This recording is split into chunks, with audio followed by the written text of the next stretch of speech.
Well, as you just heard, the U.S. Supreme Court issued two major rulings on same-sex marriage today. Both are hailed as victories by same-sex marriage supporters around the country.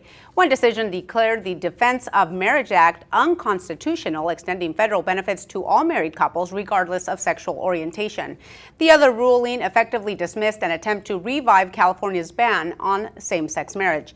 Now, joining me now is Shannon Fortner. And Shannon, you are an organizer with the Harvey Milk Festival. Tell me now just your reaction upon hearing the news. I think that a lot of people have done a lot of hard work, and the community here, even in Sarasota, has been super supportive, and this is the day that I think we all have been waiting for to finally be here, and we are very, very ecstatic to actually be breaking ground and moving forward with the movement.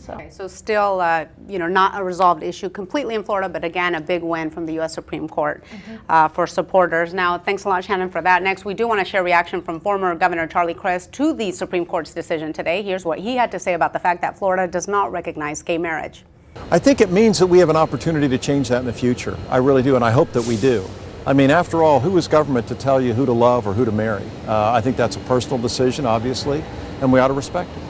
Now, our media partner, the Herald-Tribune, is also reporting an outpouring of comments from other Florida lawmakers, including from U.S. Senator Marco Rubio of Miami. He says the U.S. Supreme Court made a serious mistake. He adds, quote, "I appreciate that many Americans' attitude towards same-sex marriage have changed in recent years.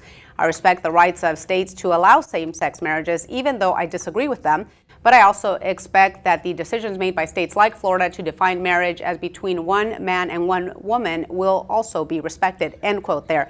Now, Shannon, I want to ask you just your reaction to that comment. I wasn't quite surprised that Rubio made a comment like that, but Florida is eventually, as other states, going to be moving forward. There is an organization called Out for Immigration I've been working with for 5 years. We had just discussed the comprehensive immigration reform, which Rubio was not excited that LGBTQ families were going to be included, so he had thrown kind of a fit over this. So if you want to find out more information about facts about immigration as far as same-sex binational couples, you can look into Out for Immigration. Okay, thanks very much, Shannon Fortner with the Harvey Milk Festival here in Sarasota. We will continue to follow this story here on SNN Local News, so keep it here for updates and more reaction.